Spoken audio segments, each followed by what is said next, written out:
Okay. Sasalta muna si ating Senate President Franklin Drilon.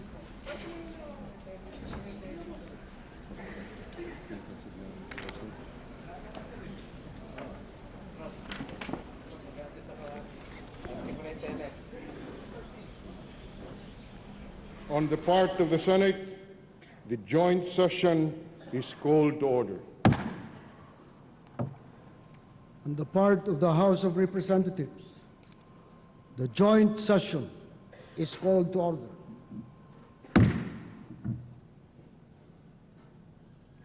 Please rise for the singing of the Philippine National Anthem.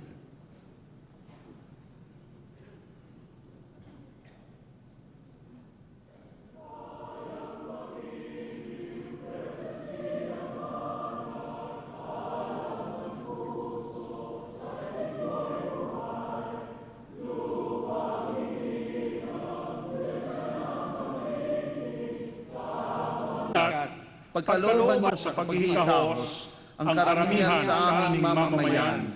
Pagtibayin niyo po ang mga kinusang tungo sa kapayapaan.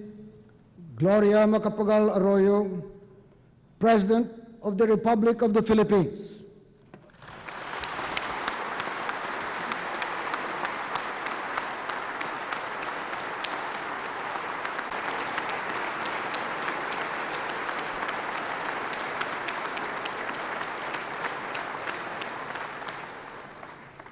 Thank you, Speaker De Venecia. Vice President Gingona, President Ramos, Senate President Drilon, Chief Justice Davide, and the Associate Justices of the Supreme Court, distinguished members of the Senate and House of Representatives, His Excellency Archbishop Franco, and Excellencies of the Diplomatic Corps, members of the Cabinet, General Abaya, and the officers of the Armed Forces, General Ebdane, and the members of the police, fellow workers in government, ladies and gentlemen. Yesterday, without bloodshed, without damage to property, and within a single day, we overcame an ill-conceived mutiny carried out by misguided military officers.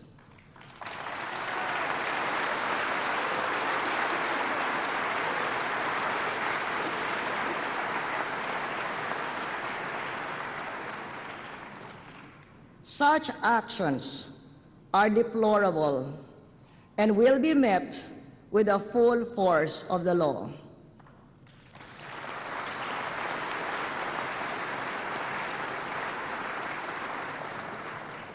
Including their political component.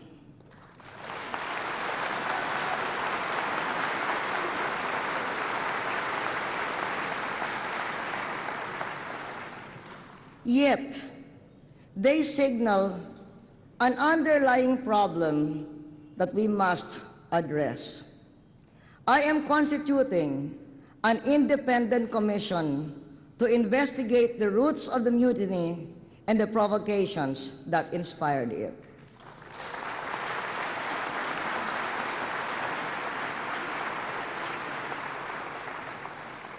At the request of Defense Secretary Angelo Reyes, I am also constituting an independent commission to investigate the Davao bombing.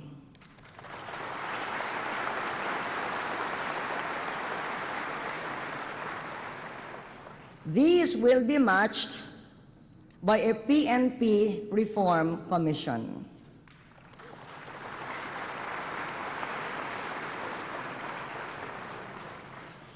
I thank the National Police for their solid support in yesterday's crisis.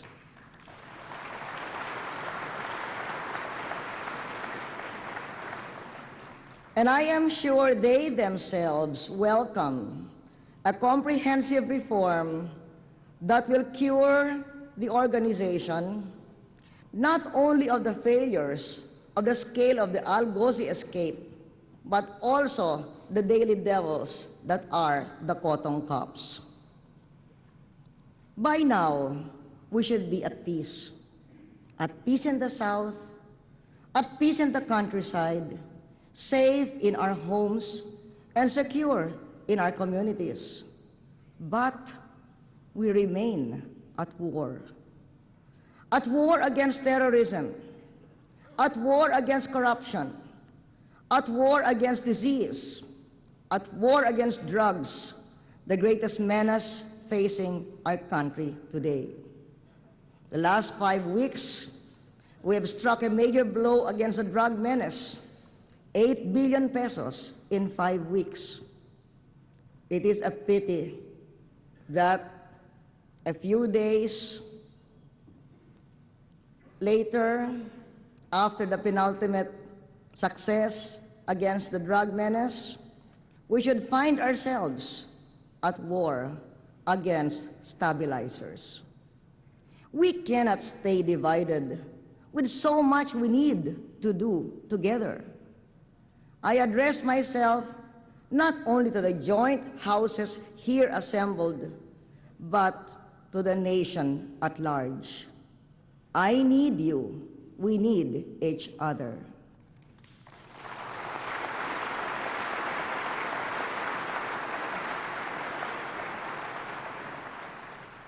Yun ang aking sinabi nang naluklok ako bilang Pangulo noong 2001. Sinabi ko noon na panahon na ng paghilom sa ating lipunan.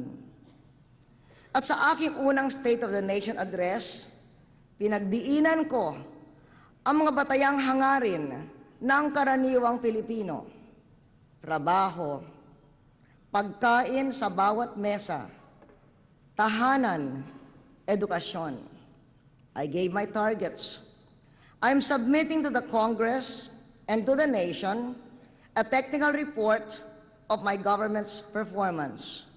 In sum, I can say we delivered in great part on our commitments.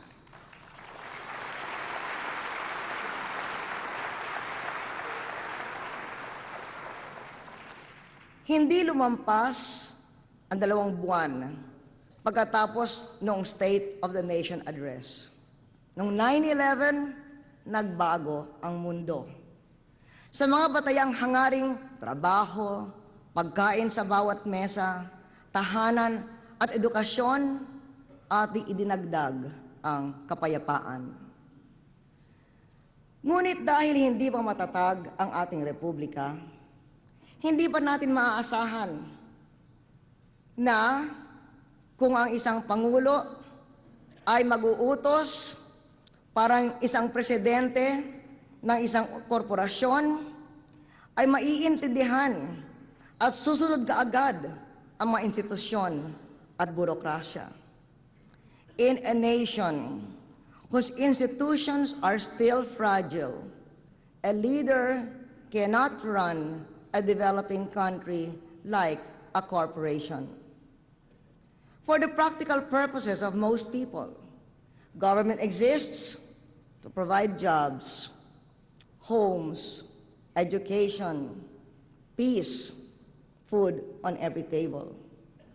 And to do that adequately and dependably, government must possess the capacity to execute good policy and deliver basic services through strong and responsive institutions staffed by a competent and dedicated bureaucracy. In short, government must be the arm of a strong republic. But a strong republic does not happen overnight, not even in 2 or 3 years, nor does it happen once and for all. In this setting, the first virtue of a modern leader is a constant sense of correct perspective, the capacity to retain her original focus and plod on regardless. She must stick to priorities that were carefully chosen rather than dump them at every first issue that is recklessly raised. I have stuck to my priorities: jobs, food on every table, homes, education, peace. Many of our reforms have yet to bear fruit, but in the fullness of time, our country will reap what was carefully picked, planted, and nurtured, and it will be a harvest of plenty. The harvest has in fact started. Sa kapayapaan, we have hit hard at terrorism, and with the help of Speaker Joe De Venecia, made advances towards a negotiated peace on two fronts, the MILF and the NDF.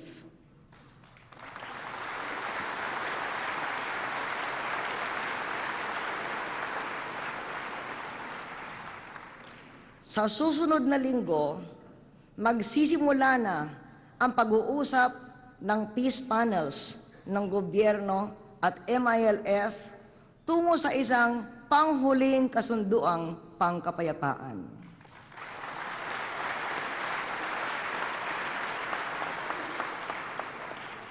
We will avail of the good offices of Malaysia in the search of a political solution to the conflict with the MILF, while looking to the help of the United States in the rehabilitation of conflict areas and the eradication of the roots of war. We, all of us Filipinos, have to decide once and for all whether we want peace or we want war. There is no way to peace. Peace is the way.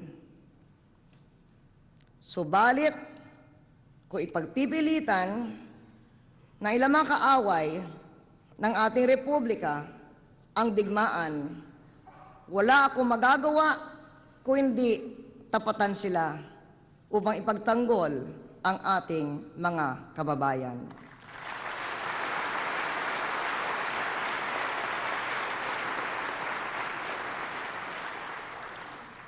I thank the Senate for ratifying 7 UN conventions against terrorism. I ask them to ratify the remaining 5. Hinihingi ko rin sa Kongreso na ipasa na ang anti-terrorism law.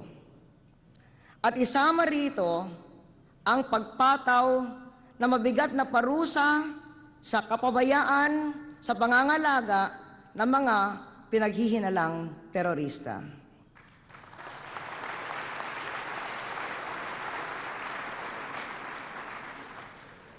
Kasama ng terorismo, ang problema ng droga, ang pinag-uugatan ng matinding pagkabahala ng mga mamamayan tungkol sa kanilang personal na kaligtasan. Ang katiwaliang nilikha ng kalakal sa droga ay malalim at lagos at bumabagtas sa lahat ng sektor. Dapat nating kapuotan ang walang agundangang pagsira sa buhay ng ating mga mamamayan na maaring humantong sa pagwawasak ng ating mga institusyong demokratiko.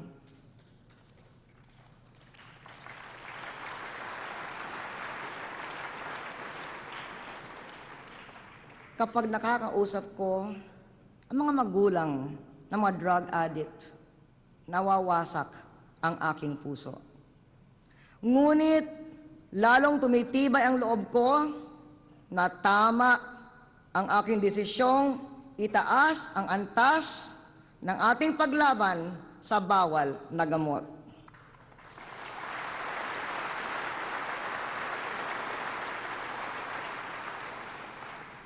Dadalhin ko ang labang ito sa bawat lalawigan at lungsod hanggang umabot sa mga barangay upang kumatok tayo sa mga pinto ng bawat pamilyang Pilipino.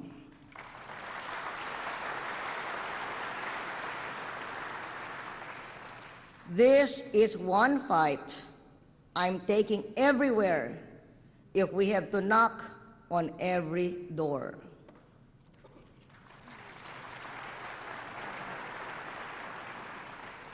Maglulunsad tayo ng kampanya sa mga paaralan at mga komunidad para sagipin ang kabataan at bigyan ng bagong buhay ang mga drug users at tiyaking hindi sila malululong muli.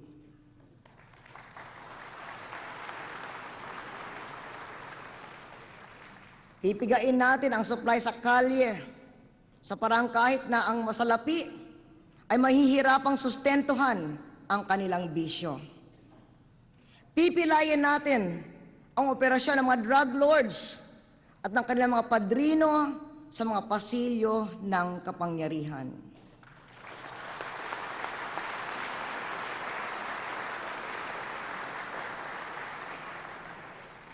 I thank Congress for passing the anti-money laundering law because it will help us interdict the money of the drug lords. I am now instructing the Secretary of Budget and Management to allocate 100 million pesos for its implementation.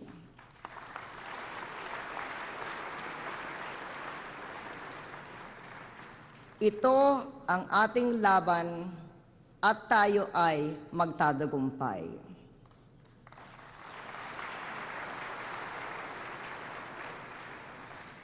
Para sa mga big fish sa illegal na droga, mahirap na ang mag-moratorium sa death penalty.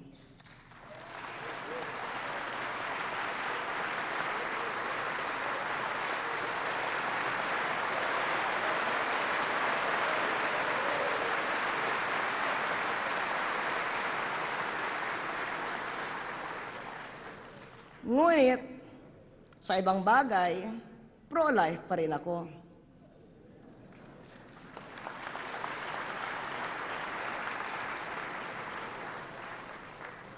I will veto any bill that will try to smuggle in abortion.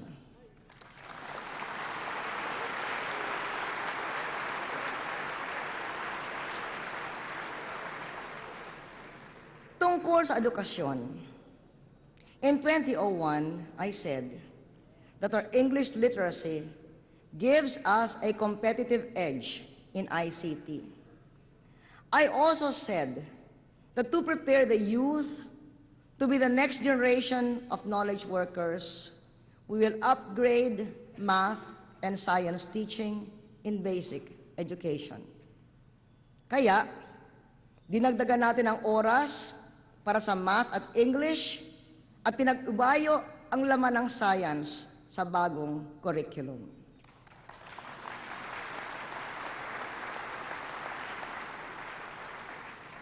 Nagtayo tayo ng eskwelahan sa 600 barangay na dati walang paaralan. Sinisimulan natin ang Distance Learning Program o Education TV para sa 400 pamayanang malayo at kulang ang guro. At kagaya ni Senate President Franklin Drilon, samahan niyo akong magtayo ng silid-aralan sa lahat ng paaralang lumalampas sa 100 mag-aaral bawat silid.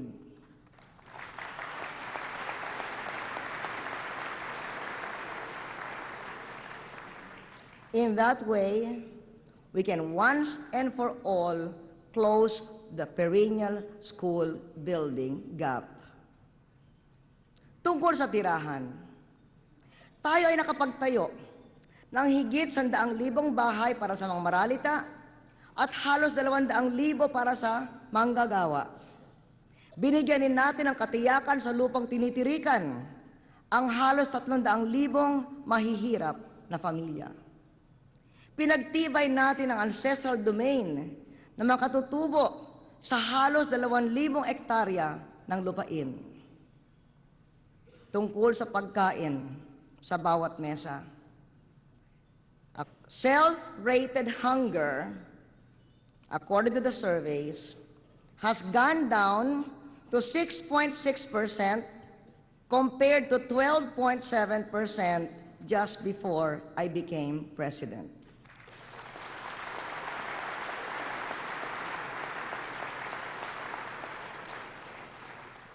Meron tayong pirmihang supply ng bigas sa halagang 16 na piso bawat kilo para sa mahihirap. At ayon sa masugid na pag-monitor ni Mar Rojas, ang ating Secretary of Trade, mula nung ako'y naging Pangulo, nanatiling 8.50 ang halaga ng pangmasang sardinas, 11 ang mantikang lapad, 23 ang mantikang long neck, 28 ang puting asukal, 23 ang brown sugar, 28 ang kondensada, 115 ang baboy, 90 ang manok, 160 ang baka. Matatag ito mga presyo mula nang ako'y naging Pangulo.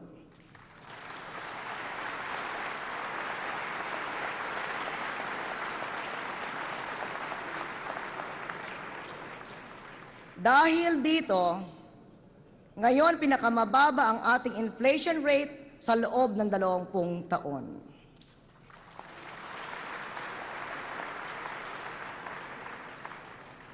Malamang ito ay dahil ang aking administrasyon sa tulong ng Kongreso ay taon-taon gumugugol ng 20 bilyong piso para sa makataong modernisasyon ng agrikultura.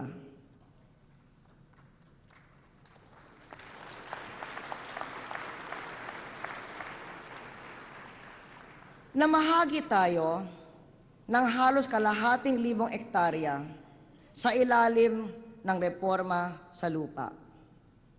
Mas marami pa tayong magagawa sa 38 bilyong pisong inilaan para dito ng desisyon ng Korte Suprema tungkol sa nakaw na yaman.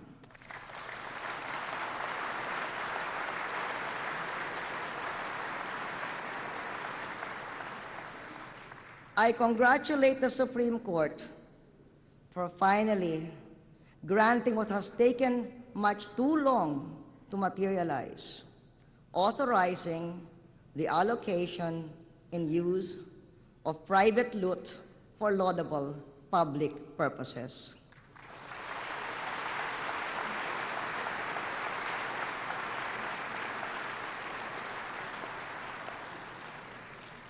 Hinihiling ko sa Kongreso na maglaan ng bahagi nitong pondo bilang kabayaran sa mga naging biktima ng paglabag sa karapatang pantao noong martial law.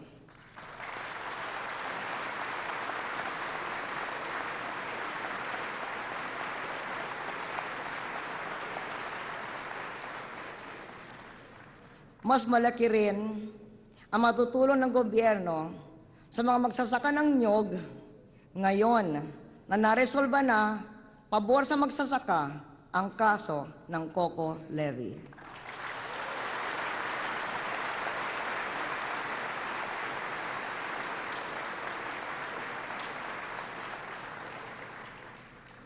Uulitin ko ang sinabi ko noong pang 2001. Sisiguruhin ko na makikinabang sa Coco Levy ay ang mga maliliit na magnyonyog.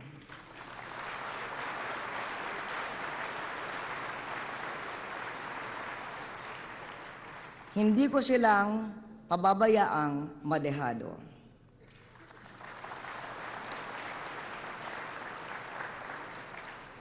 I said that there could be 1 million new jobs in agriculture and fisheries.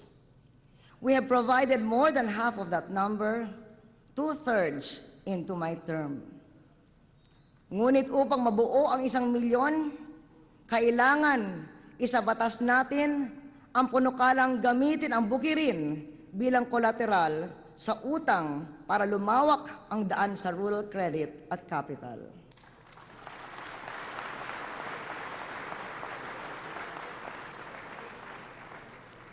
To the countless incentives that Congress has granted to business, I've matched similar programs to give a similar break to the worker in the factory and in the farm. I do not subscribe to trickle-down economics and social policy. Those who have less in life should not have to scramble for crumbs at the feet of those with too much on the table.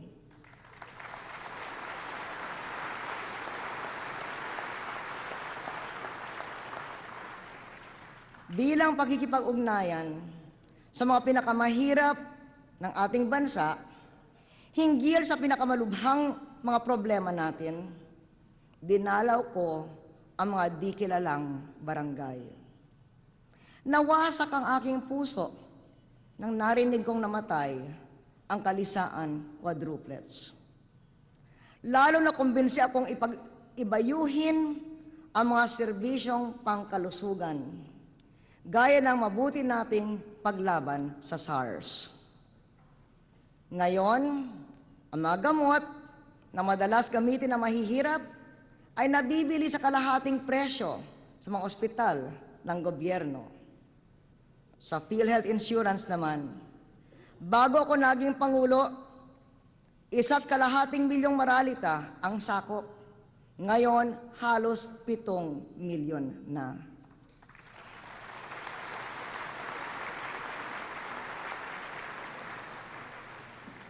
Gusto kong palawakin ang mga ito. Ang murang gamot at dapat hangarin natin na lahat ng dukha ay masakop sa PhilHealth. And to finance the universal coverage of PhilHealth, I ask Congress to pass the bill on the indexation of sin taxes.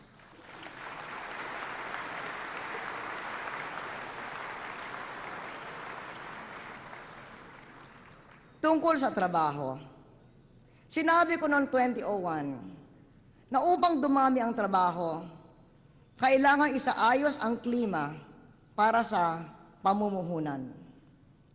Our economy grew by 4.4% GNP last year and 5.6% in the first quarter of this year. Only China and Vietnam did better.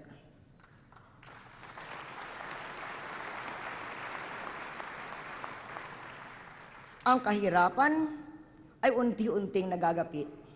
Self-rated poverty, again according to the survey, is at its lowest percentage of the population in the last 16 years.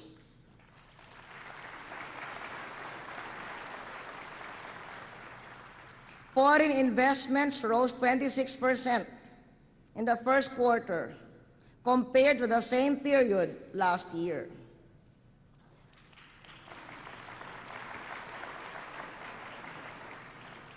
But we need to reduce the risk of living, not to mention doing business here, which is why yesterday's rogues must go to jail.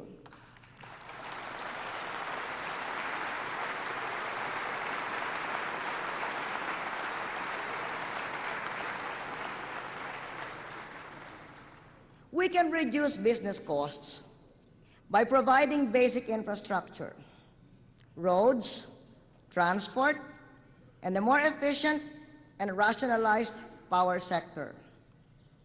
Our road program is symbolized by the long-awaited expansion of the North Expressway. On mass transport, towards the end of this year, we will complete the loop of the light railway system of Metro Manila. From Santolan in Pasig, towards Aurora Boulevard in Cubao, and on to Quiapo, to Blumentritt, on to EDSA in Pasay, and back to Cubao.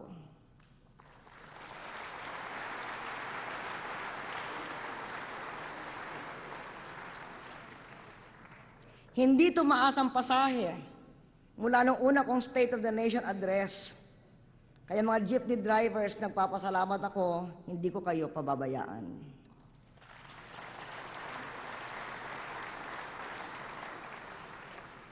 To reduce transport costs from Mindanao to Luzon, we set up the Nautical Highway, a system where the cargo truck itself travels straight to its destination, making inter-island crossings on ferries rather than loading and unloading at every port.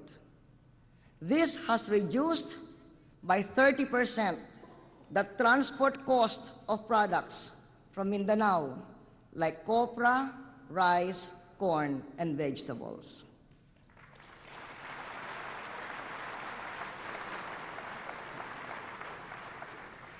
Naglagay tayo ng kuryente sa mahigit 1,500 barangay.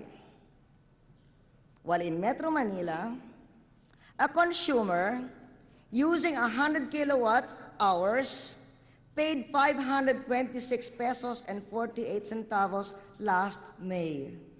Today, he pays 423 pesos and 20 centavos, a drop of over 100 pesos or 20%.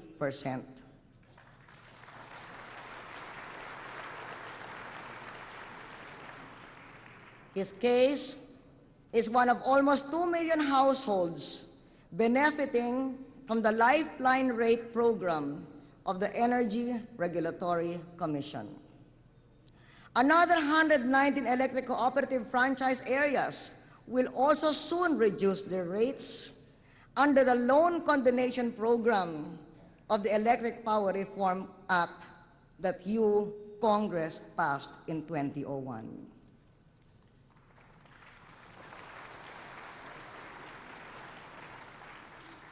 That is why, believe me when I say, that from having the second most expensive power in Asia Pacific, we now rank 7th.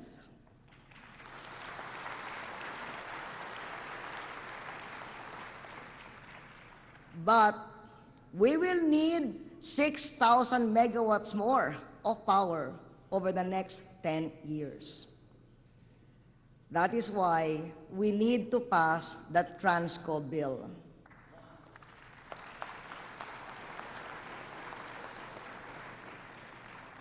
To maintain a favorable ranking as we take on this added capacity. When we reduce business costs, the last should be wages and the first should be red tape.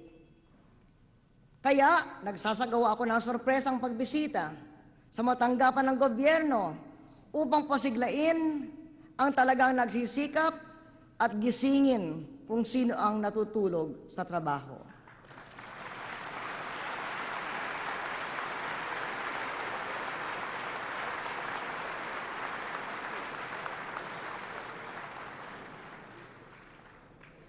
Pinalakas natin ang pambansang ekonomiya, agrikultura, maliliit na negosyo, pabahay, upang anumang mangyari sa dayuhang ekonomiya, matatag pa rin ang Pilipinas.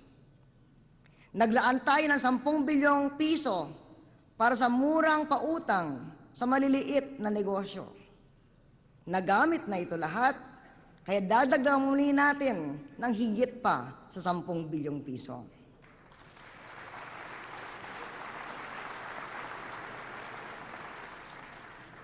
Ang interest rates ay patuloy na bumababa. Good monetary policy and fiscal discipline and balance are the key. Our revenues surpassed the target by 21 billion pesos in the first 5 months of this year, driven by information technology and helped by lifestyle checks and 50 indictments and dismissals for graft and corruption.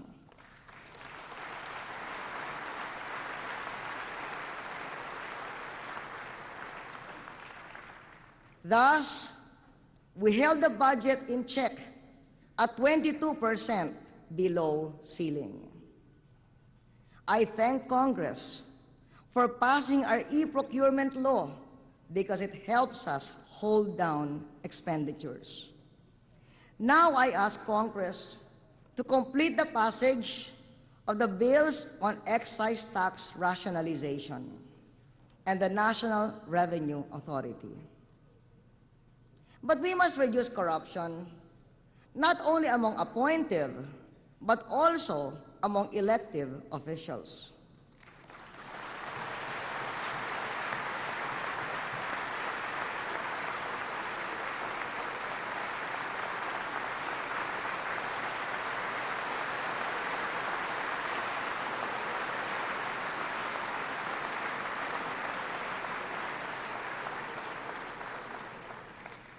With full financial support from my government, the registration, counting, and transmission of votes in the May 2004 elections will be completely computerized.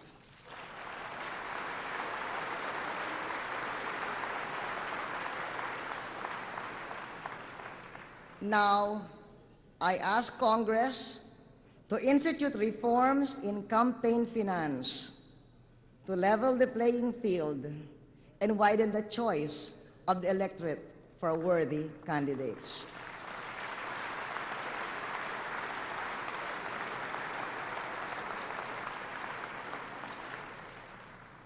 The strength of our investment climate also rests in great part on the realities of the global and regional environment and on how we turn those realities to our advantage. Our country has come much closer to reattaining its strategic importance in geopolitics as an active and respected voice in international affairs. The Filipino is now recognized as a truly global worker, both at home and abroad. We have had the smallest number of strikes in the last 21 years.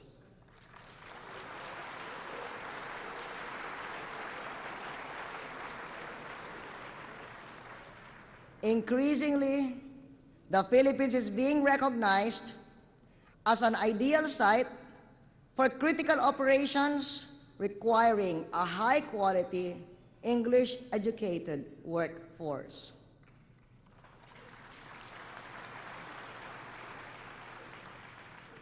Eight million Filipinos live and work abroad in jobs where they enjoy the unbeatable comparative advantages of an English-speaking education, advanced skills, and a uniquely caring nature. The Filipino will work anywhere because he is not afraid. Like Manny Pacquiao,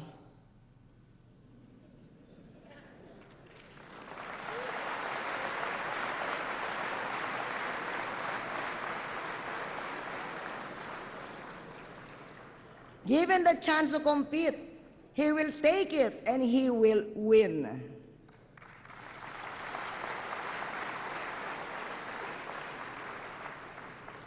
It is only fitting that because of your work in Congress, overseas Filipino workers were given the overseas voting right.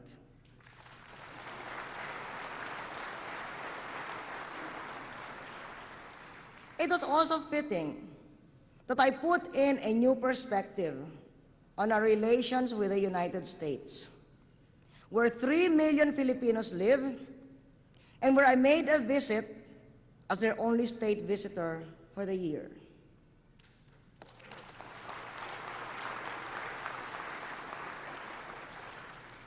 The benefits of our engagement with the U.S.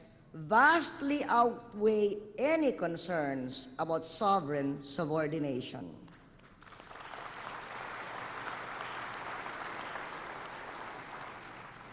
We should have the confidence to deal with other countries as equals, however rich, however strong, be they China, Japan, the members of the European Union, or the United States.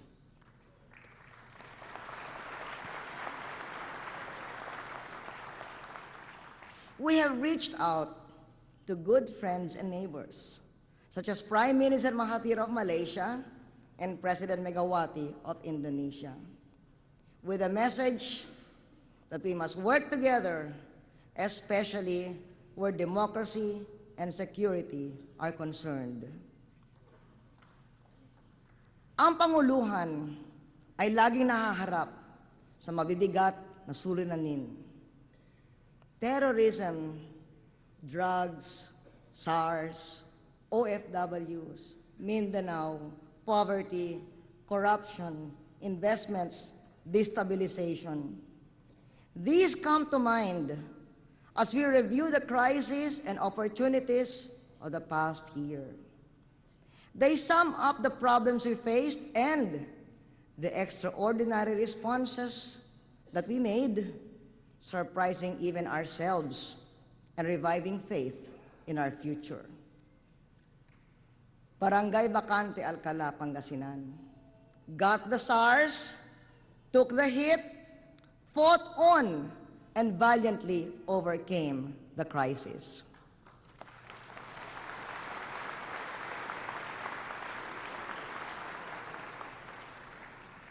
Barangay Inugug, Pagalungan, Maguindanao, politely asked the MILF and the military to leave and take their fight elsewhere, thereby making their community a sanctuary of peace.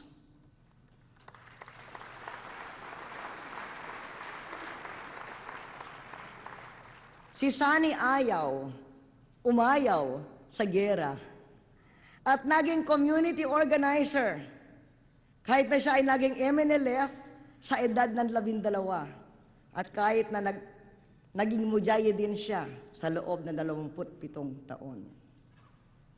The Filipinos of Kuwait, isolated by war, refused to abandon their jobs, took care of themselves and the people around them during the Iraq conflict. Teacher Josette B. of Iloilo, world champion in science and math teaching, has a planet in the solar system named after her.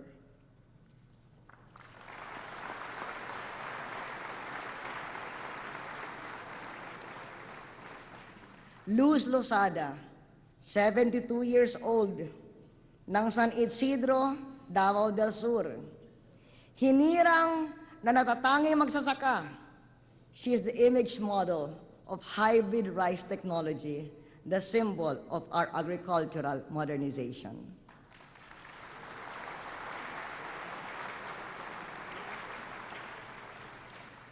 Police officers Cayetano Ganaban and Raul Grasa fought off 20 rebels in a firefight in Kinapundan, Eastern Samar.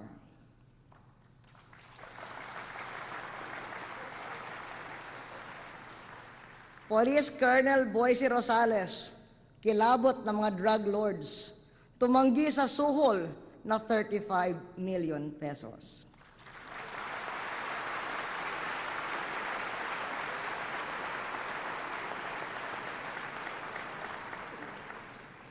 Hinahangaan ko ang gilas ng maraming Pilipino. Ang malalim nating kaban ng kabayanihan at talino. Ang ating matibay na kalooban upang mabuhay, maglingkod at mangibabaw. Ang ating pangarap ay walang kabawas-bawas. Isang matatag na republikang hindi matitinag na makasariling interes, yumayabong sa magumaganang institusyon ng pamamahala, naglilingkod sa isang masipag na lipi saan man ito kailangan upang maibigay sa kanila ang karapat-dapat nilang tanggapin. A life of leadership is a difficult one, with few pauses for comfort and relief. These days, I find that rare moment of joy in the company of my family, especially my baby granddaughter, Micaela.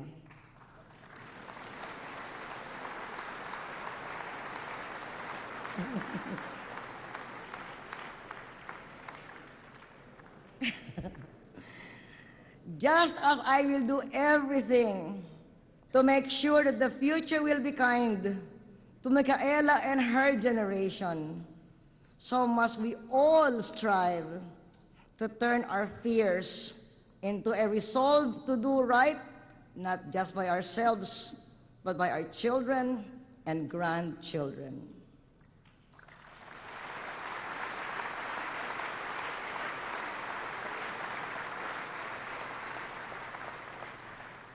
Nasa giyera tayo. Giyera laban sa terorismo. Giyera laban sa katiwalian. Giyera laban sa kasakitan. Giyera laban sa droga. Giyera laban sa destabilisasyon. Sa ating sama-samang pakikipaglaban at pagtutulungan, tayo ay mangingibabaw at magwawagi.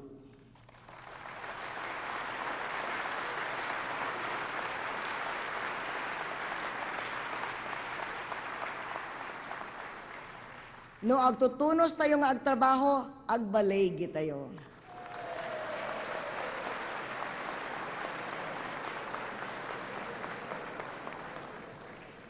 Abi-abi makilaban ang pumag-obra, mangibabata mo.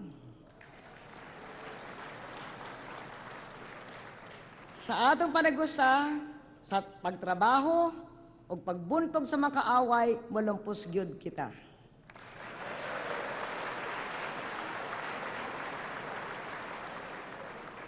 Sa atong pag-inupod sa mga ulubrahon kag sa pakig-away, kita gid ang magpangibabaw.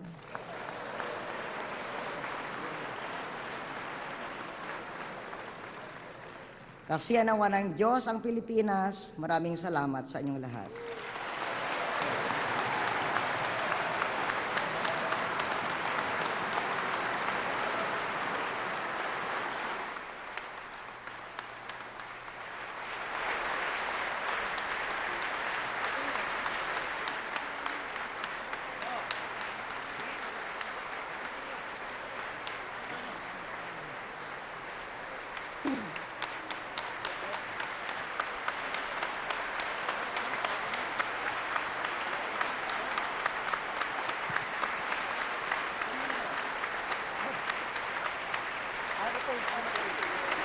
Ayan, narinig natin ang talumpati ni Pangulong Gloria Macapagal Arroyo sa kanyang ikatlong State of the Nation address sa joint session sa pagbubukas ng 12th Congress. At umani ng halos sa 79 na interruption sa kanyang kahabaan ng talumpati. 79 interruptions ng applause ang inani ng kanyang talumpati at syempre, ang pinakamalakas na applause ay nung banggitin niya na wala na raw moratorium para din sa mga big fish pagdating sa illegal na droga. At susunod dito, yung nangako siya na okay.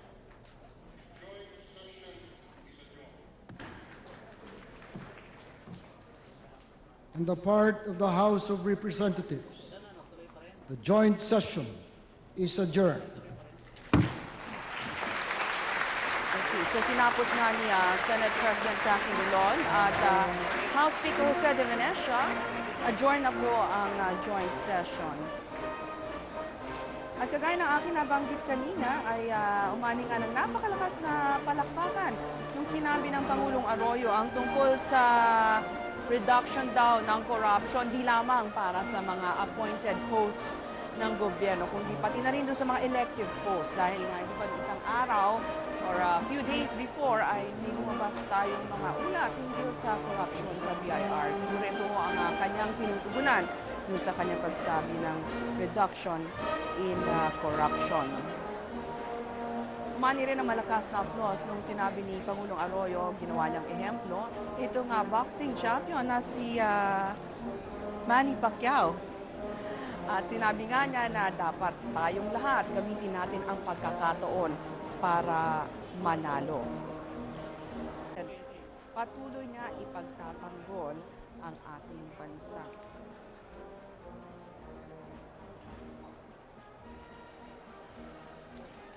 Mahusad si Pangulong Arroyo, no? Dahil napakaraming nais bumati sa kanya. Nakailera niya dyan ang ating mga members of the House, pati na rin ang ating mga senador. Present din ang ating mga miyembro mula sa Diplomatic Corps. Kanina inamin ng Pangulo na meron nga sigurong problema talaga, ugat ng problema sa nangyaring mutiny dito nga nakaraang 2 araw at bumuo siya ng isang pangkat para imbestigahan ito. Ibig niya malaman ang ugat o pinanggalingan kung sanhi, kung bakit ang mga junior citizens natin or junior officials natin, officers ng AFP ay nag-aklas. Isang independent group din ang kanyang bubuin para imbestigahan ang Davao bombing. Kabilang kasi ito doon sa mga akusasyon na ginawa ng ating junior officers na meron ngang kinalaman umano ang ilang kasapi at miyembro ng gobyerno maging ng hukbong sandatahang doon sa mga pambobomba. Kaya isang grupo ang bubuin at pinangakong ibubuo ng Pangulong Arroyo para imbestigahan ito. Nangako rin ang Pangulo na magkakaroon ng mga reforma sa loob ng PNP. Gugunitan natin na marami na ang nagreklamo tungkol dito, lalong-lalo na dahil sa pagkakatakas ni Indonesian terrorist Fatou Rachman Alghozi at 2 Abu Sayyaf mula sa Camp Crame. So maraming tinugunan ang Pangulong Arroyong mga issue sa kanyang talumpati ngayong hapon.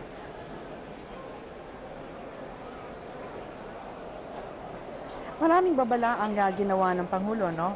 Kung sabi nga niya, dapat maghanda-handa na ang yung mga big fish dahil kung mahuhuli sila, walang moratorium doon sa death penalty. Ibig sabihin, tutuloy na yata talaga ang death penalty, no? Marami kasing sektor ang nanawagan na ituloy ang death penalty. At parang pahaging na rin ng Pangulo ito nang sabihin niya na wala ng moratorium sa death penalty. Maging yung mga cotton cap. So marami talagang sinabi ang Pangulong, kumbaga matatawag natin babala doon sa mga katiwalian ng mga miyembro sa gobyerno. So nandiyan ang Pangulo, no? Nakikipagkasama niya ang si Senate President Franklin Drilon, maging si House Speaker Jose de Venecia. Inuunti-unti niya ang pagbaba dito sa session hall.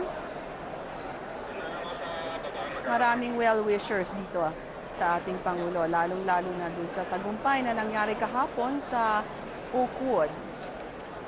Kakaiba nga ang gown ni Pangulong Arroyo ngayong hapon. No? Usually medyo ang suot niya tunic. Ngayong gabi, siya ay nakaterno. O ngayong hapon, siya ay nakaterno at parang Philippine flag ito nakikita natin. Bueno, kami ay magta-turn over muna sa ating main host na si Angeli Plazo. Angeli? Alright, maraming salamat. At yan nga po yung natunghayan na ang talumpati ni Pangulong Gloria Macapagal Arroyo at ilang beses din pong pinalakpakan ang kanya pong naging sona sa atin ngayong hapon. Samantala, para po kumuha ng karagdagang pangreaksyon mula po sa session hall, balikan po natin ang ating kasamahang si Abigail. Yes, Abby, please come in. Yes, Angelique, kasama ko ngayon si Defense Committee Chairman Prospero Pichay. Sir, nakita po natin na higit 80 beses pinalakpakan ng ating Pangulong Gloria Macapagal Arroyo. At nakita po natin na sa kanyang speech, marami pong pulisiya dito ang hinggil sa peace and order. Ano pong reaksyon natin, sir, sa kanyang naging pahayag? Well, unang-una, when she entered the halls of Congress, meron ng atmosphere of victory because of yesterday's event. So, the moment she entered, she was already applauded. Why? Because of the early resolution of the problem yesterday. In all the coup attempts, it was only yesterday that the problem was resolved within 24 hours. Sir, can we say na nagpapakita po ito na talagang karapat dapat tayong tawaging matatag na republika at ang ating institusyon, ang ating mga institusyon ay unti-unting nagmamature? Well, totoo, it was tested yesterday. At nakita nyo naman, there was no mass support. The political people, the political personalities behind it did not come out in the open. And it was resolved less than 24 hours after it happened. So that only shows that democracy is very strong right now under the leadership of our president. Can we say, sir, that the Filipino people is strongly behind our president? Well, I think we can only say that since they were not able to get mass support, the nation is no longer divided. The majority of our people are behind the presidency of Macapagal Arroyo. And I think during the SONA, a lot of achievements were well applauded. Yung mga achievements na enumerate ni Presidente were well applauded because we saw it happen. Like for example, yung kampanya laban sa droga, kampanya laban sa peace and order. Right now, she emphasized on the peace initiative which will start next week between the MILF and the GRP panel, between the MILF and the NPA and the GRP panels. So these are the things that she highlighted. She highlighted that we have declared war against poverty, against terrorism, against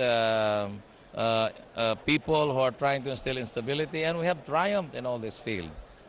So ang daming dinidiscuss ni Presidente na talaga namang nangyayari sa ating bansa ngayon. Achievements in agriculture, achievements in education, achievement in peace and order drive. So these are the things that the President discussed. Thank you very much, Defense Committee Chairman Prospero Pichay. At ngayon naman, makakuha naman tayo ng, representante mula sa Senado. Sir, si Senador Noli De Castro. Kabayan, ano pong masasabi natin sa naging speech ng ating Pangulo? Well, alam mo kanina iniisa-isa ko eh. Yung terrorism talaga namang dapat nating pagtuunan ng pansin yan. Sa amin sa Senado, tumatakbo na yan sa floor, no? Yung tungkol sa illegal drugs, ang napansin ko kay Presidente kanina, ay okay sa kanya pag death penalty sa illegal drugs. Palagay ko marami din nasasang-ayon sa ating mga kababayan sapagkat masyadong in-emphasize niya ang tungkol sa kampanya laban sa mga ipinagbabawal na gamot. Dahil alam naman natin, kahit nga ako'y full-time broadcaster pa, na ang lahat ng mga heinous crime ay related sa drugs, lahat ng heinous crime. So doon ay pinupuri natin ang Pangulo at 101% na sinusuportahan natin ang kampanya niya laban sa illegal drugs. Sir, wouldn't this be a sticky issue considering na